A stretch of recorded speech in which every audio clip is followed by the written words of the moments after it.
Hello, BookTube, and welcome back to March Mystery Madness. That's a big BookTube event. I've been talking about it all month long. I will be talking about it all month long. A bunch of BookTube channels getting together to celebrate all things murder mystery in the month of March. And the celebration is going on in all the different ways that you would expect of, by now, veteran BookTube event. We've got Goodreads groups and reading sprints and live streams and whatnot. And also all of the different channels pursuing March Mystery Madness in all of their different ways. I love that. It's a pure thumbprint of the variety that we really want on BookTube. And my own way on this channel, of course, is to approach the event largely through new releases, since that's mostly what I read, mostly what I deal with. I've got two that I want to show you today. They're both very, very similar. They aren't historical. I thought I was doing another historical today, but that'll have to wait. Instead, they're contemporary, and they are. We've talked all month long about all the different sub-kinds of murder mysteries that gather under the big umbrella of murder mysteries as a genre. Someone has been killed. Someone needs to find out why. That covers a large amount of variation. And the variation that we want to talk about today is familiar. I mean, it's law enforcement. It doesn't always have to be the police. And it goes back all the way to Tony Hillerman, and probably even further back than that. And that is certainly one of the roots that it has is in the a branch of pulp fiction that was extremely popular 100 years ago. No one writes it anymore. But the Canadian Mountie, the heroic Canadian Mountie, was once an extremely popular kind of pulp fiction. Someone who has police authority, but is operating largely alone,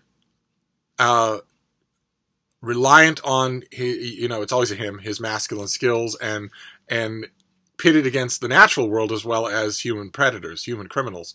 Nobody, as far as I know, nobody writes Canadian Mountie murder mysteries, but the sentiment has definitely moved on, and it has fortunately embraced female protagonists as well. You have characters, venerable characters like V.I. Warsharsky that. She's a PI, not a Mountie, but she's still, a good person going down these mean streets. And the two books that I want to talk about today are both books in series. One is the first, and one is the dozenth, 13, 14 books in the series. And the established one is by C.J. Box. It's a Joe Pickett novel. Joe Pickett is a game warden in Wyoming. So he has quasi law enforcement ability, and this is his new book, Wolfpack. You get a lot more out of these books if you follow them in sequence. In the last book, Pickett lost his job, looked like he was losing everything. He is back on his feet in this book, so that we don't have to worry about that. And it's a fairly clean start, so that you could actually, I think, pick this up and read it and enjoy it. The subtext of some of the secondary characters, especially his colleague in law enforcement, some of that subtext is clearly written for longtime fans, but this author knows what he's doing, so you won't trip over it. There are other things you'll trip over in these books. These are frontier adventure. Wyoming presents the illusions of frontier. It's mostly open wilderness. There's lots and lots of nooks and crannies for bad guys to hide in, and lots of stuff that happens that seems outside the stretch of the law. I have hiked and canoed over every inch of Wyoming, of the Wyoming backcountry. Most of Wyoming is backcountry. I've hiked or canoed over every inch of it.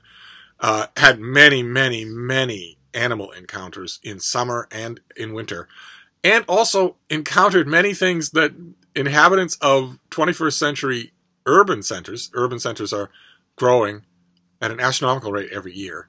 Fewer and fewer people are wanting to live where Joe Pickett lives. Cities are booming.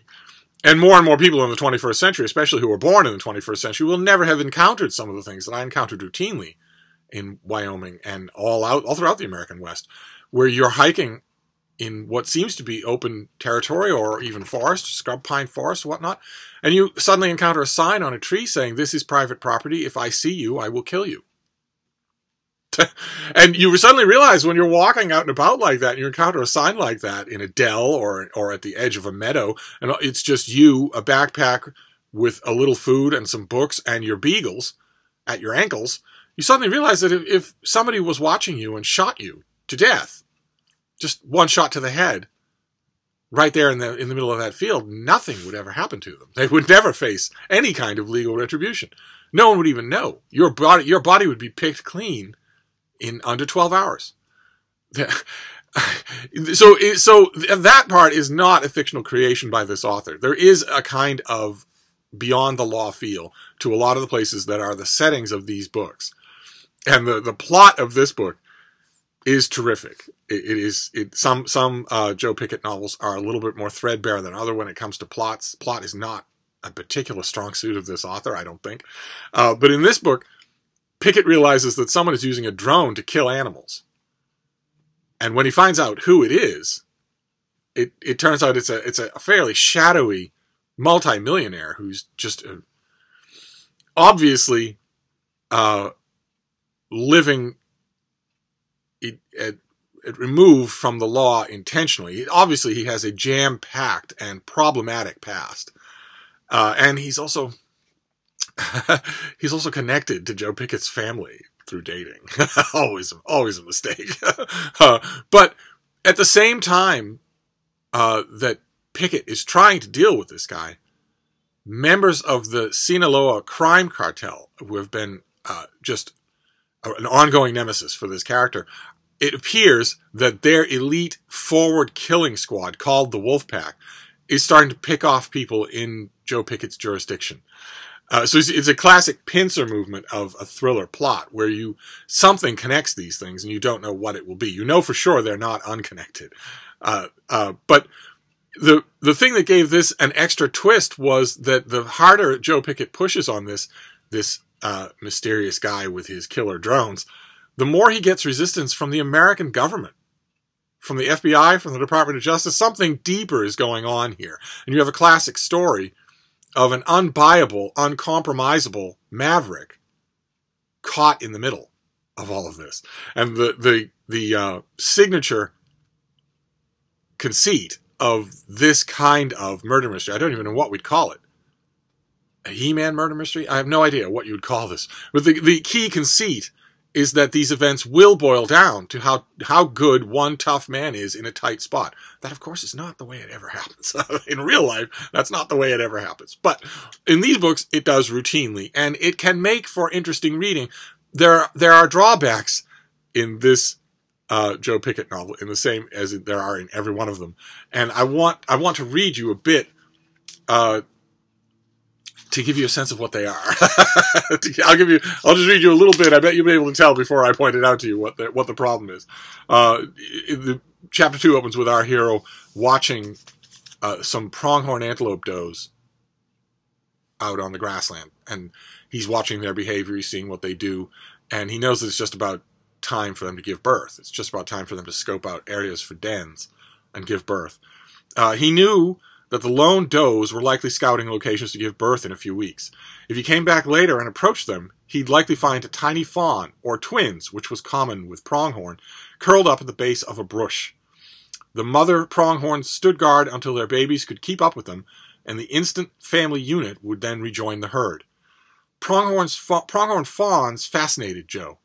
When born, they were fully formed but miniature versions of the adult antelope. Within a few weeks of birth, they could run just as fast. Pronghorns were the second fastest land animal on Earth after cheetahs, and cover about the same distance as mature adults.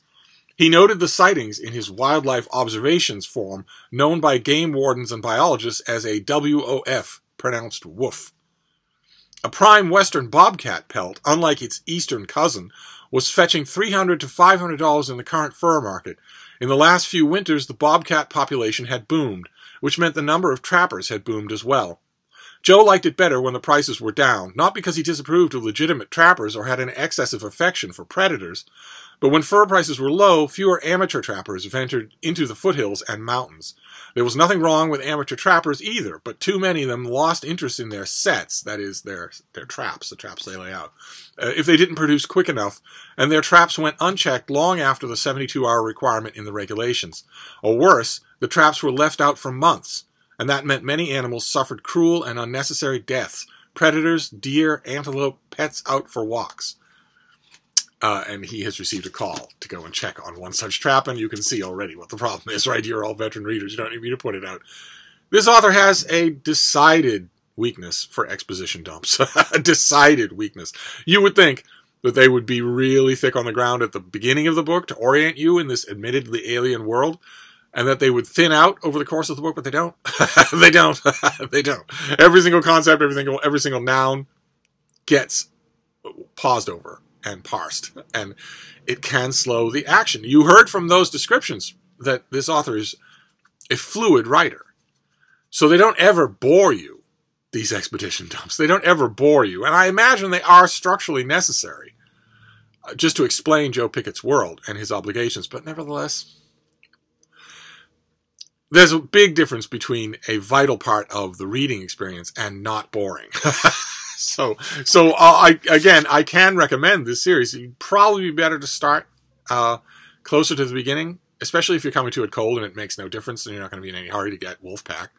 So I just start with the first one, which is The Disappeared, from 10 years ago, something like that, and just see if you like it. If you do, you have plenty of good books to go at. And I mentioned 2 books here.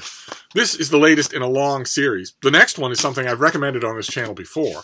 I'm going to recommend it one more time. It's the first in a new series by a veteran author, but he is starting a new series with this book, and it's very much along the same lines. In fact, I think it has a cover blurb from C.J. Box, the author of the Joe Pickett novels.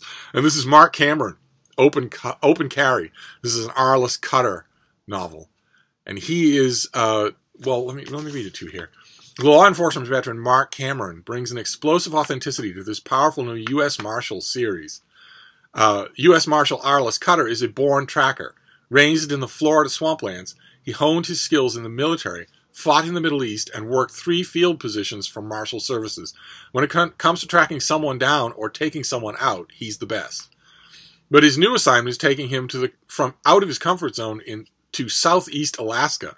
Cold, dark, uninhabited forests, often shrouded in fog. And it's the kind of case that makes his blood run cold. The shocking murder of a Tlingit Indian girl. And this is, so once again, you have the Wild West. Once again, you have the wide open frontiers in southeast, in wilderness Alaska, just like in wilderness Wyoming. Anything is possible. Anything can happen. Civilization has not extended there yet. Not quite. Drones have. And also bad guys have. And so you need good guys. And Arliss Cutter is a terrific fictional creation. There's a bravura opening scene in this novel that is entirely action. It is a police raid. It is entirely action. And yet, by the time it's over, we know this character backwards and forwards. Like if you've been reading him for many, many books. And it's totally successful. I hate to say it because, of course, C.J. Box gave him a blurb and is a veteran of this kind of, I don't even know, He-Man mystery series. I hate to say it, but at least in this particular head-up, an old veteran writing his, 14th or 15th novel, and a guy starting a new series, this is a more interesting book. It's a terrific, terrific reading experience. So I recommend both of these, but if you're at the library and you only want to get one book and you see this, you should get it and try it, especially if you like this kind of thing. But, even if you don't, the best kind of recommendations are even if you don't. If you haven't read anything like this before, like in the Joe Pickett novels, the murder mystery element of these books is decidedly secondary. This is much more along the lines of police procedurals, where the how is at least as important, if not more important, than the who or the why. But if you like that sort of thing even a little, and you're thinking, maybe I'll try something completely different, try this. You won't be sorry. This author is a really good storyteller.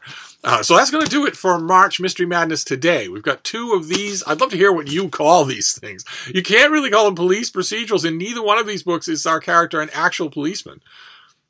But what else would you call them? We've talked about how location often sells a book. It's often the main character in the book, so to speak. That's definitely partially true in these books. These would not read the same if they took place in a suburb. The fact that they take place in a totally untamed wilderness makes a difference, especially in Open Carry, where the wilderness actually impinges on the plot. A monster storm impinges on the plot. A little bit hokey on the part of any author to invoke that sort of thing, but it works really well, especially to give you a sense of what Alaska is like when it's in a bad mood. But I don't know what we'd call these things. I'm saying He-Man fiction, but I know I've read some examples of this where the character is a woman, so He-Man fiction doesn't work. There's what is that? It's on the tip of my tongue. It's also Alaska, isn't it? The Kate Shugak mysteries? You'll know better than I do. It's I want to say Nevada Bar, but it's not Nevada Bar, I don't think. But well, you know what I mean. There are ongoing murder mystery series where the character who down to whose ability in a tight spot, physical ability in a tight spot, there are ongoing series where that character is a woman. And some of them are terrific. The one that I'm blanking on at the moment is terrific. And she is and always has been the center of that story. You'll be able to remind me. But so we can't call it He-Man mysteries. What would we call it? I don't know. Western mysteries? I'm curious to know. But one way or another, I do occasionally like them. A little goes a long way. These two will probably be the only two that I read in the month of March. But I wanted to show them both to you and talk about them a bit. I'll wrap this up for now, but we will keep going with March Mystery Madness until the month is over. We have so many new books to talk about. And maybe a couple of old books thrown in. So I'll wrap this up. But I will see you soon.